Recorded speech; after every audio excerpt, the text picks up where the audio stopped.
खैर मकदम है। लोगों की भीड़ जमा होने के मामले में मुंबई पुलिस ने विनय दुबे नाम के शख्स को गिरफ्तार कर लिया है। उस शख्स पर वीडियो के जरिए अफवाह फैलाने का इल्जाम है। साथ ही मुंबई पुलिस ने 1000 लोगों के खिलाफ मुकदमा दर्ज कर लिया है और कहा है कि अफवाह फैलाने वालों के खिलाफ सख्त कार्रवाई होगी। वज़ीर दाखिला अमित शाह ने महाराष्ट्र के वज़ीर आला उद्धव ठाकरे से फोन पर बात की है और कहा है कि मरकजी सरकार महाराष्ट्र की पूरी मदद करेगी। हमारे नुमाइंदे अमित राय इस वक्त हमारे साथ जुड़ चुके हैं। अमित, बांद्रा में इस वक्त क्या कुछ सूरत हाल है? देखिए, बांद्रा में सुरक्षा व्यवस्था जो है चाक चौबंद कर दी गई है और मुंबई पुलिस जो है किसी को भी सड़कों पर निकलने नहीं दे रही है। कल जिस तरह से वाकया हुआ कि हजारों मजदूर जो है बांद्रा स्टेशन पे आ गए, स्टेशन का घेराव कर लिया, बाद में पुलिस को उन्हें हटाने के लिए लाठीचार्ज करना पड़ा। और इन सब मामले में जो है विनय दुबे का नाम आ रहा है। विनय दुबे जो है एक उत्तर भारतीय स्टेशन है, उसके अध्यक्ष हैं और इन्होंने फेसबुक पे जो है कुछ वीडियो जो है पोस्ट किया था और ये एक कैंपेन भी जो चला रहे थे कि चलो गांव की ओर करके।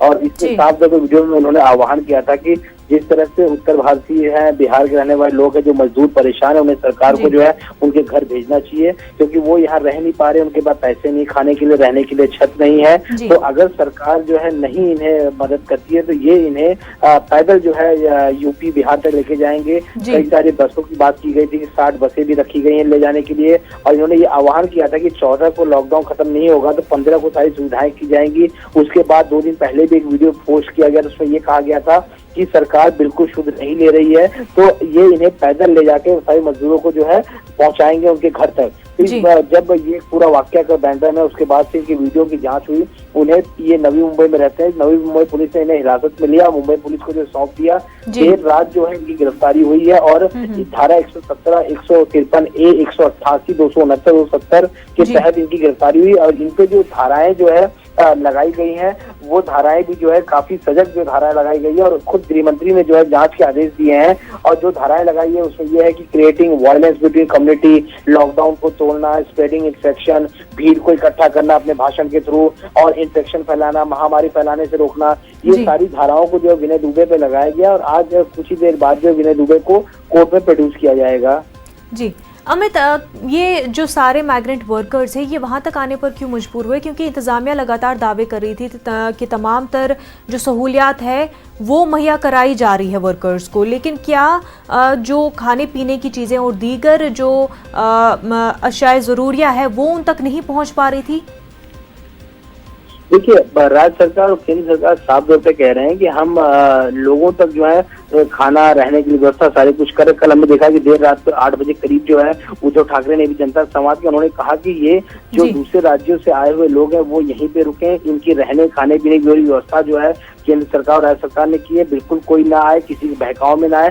दरअसल ये मामला सामने आ रहा है कि कहीं से कुछ भड़काऊ जो है भाषण भी दिया गया था और ये कहा गया था कि ट्रेनें जो है चलना शुरू होंगी, 3 बजे से ट्रेन गाँव के लिए निकलेगी, यानी यूपी बिहार से निकलेगी। तो कहीं ना कहीं इनको गुमराह किया गया और इसी गुमराहट में जो ये हजारों की भीड़ जो है बांद्रा स्टेशन पे आ गई और पुलिस को जो है लाठीचार्ज करना पड़ा इन्हें हटाने के लिए। तो राज्य सरकार साफ तौर पे कह रही है कि इनके लिए कई सारे किचन सेंटर, कई सारी व्यवस्थाएं जो है की गई हैं, लेकिन इन मजदूरों का भी ये साफ तौर पे कहना है कि ये रोज कमाने, रोज खाने वाले लोग हैं। पिछले लॉकडाउन से ही इनकी जो नौकरियां हैं वो चली गई हैं, ये रोज कमा खा नहीं पा रहे हैं। 10 बाई 10 के रूम में 20 से 25 लोग जो है सो रहे हैं, खाने की व्यवस्था नहीं है। इन सब के चलते जो अपने घर जाना चाहते हैं, लेकिन जिस तरह से भड़काऊ भाषण दिया गया, जिस तरह से विनय दुबे का पोस्ट सामने आया, विनय दुबे की गिरफ्तारी हुई, तो गृह मंत्री ने भी जांच के आदेश दिए कि अगर ट्रेनों को जाने की जो अफवाह फैलाई गई, ये अफवाह किसने फैलाई, इसकी जांच की जाए और सख्त कार्रवाई उस पर की जाएगी।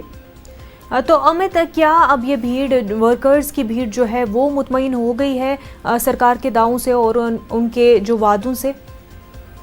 देखिए, ऐसा है कि सरकार साफ तौर पर उन्हें मनाने की कोशिश जो है वो कर रही है लगातार। आज हमने देखा कि कुछ मराठी जो न्यूज़पेपर हैं उसमें यूपी सरकार ने जो है एक अपील की है। मैं आपको अपील पढ़ के बताना चाहूंगा। ये योगी आदित्यनाथ जो मुख्यमंत्री उत्तर प्रदेश, उन्होंने अपील की है कि पूरा देश माननीय प्रधानमंत्री नरेंद्र मोदी के नेतृत्व में वैश्विक महामारी कोरोना पर नियंत्रण हेतु मजबूती से लड़ रहा है और जो हमारे राज्य के या दूसरे राज्यों के जो लोग महाराष्ट्र में बसे हुए हैं वहाँ पे वो वहाँ पे अपना ख्याल रखें। सरकार लगातार उनके साथ है, यूपी सरकार भी उनकी मदद करेगी और उन्हीं की मदद के लिए जो है नोडल ऑफिसर तक को नियुक्ति की गई है। हर राज्य के लिए एक वरिष्ठ प्रशासनिक अधिकारी और एक वरिष्ठ पुलिस कर्मी को नोडल अधिकारी जो है नियुक्त किया गया। इसमें नाम भी दिया हुआ है कि महाराष्ट्र के लिए जो है प्रमुख सचिव नितिन रमेश गोकर्णे और अमित, लगातार सरकार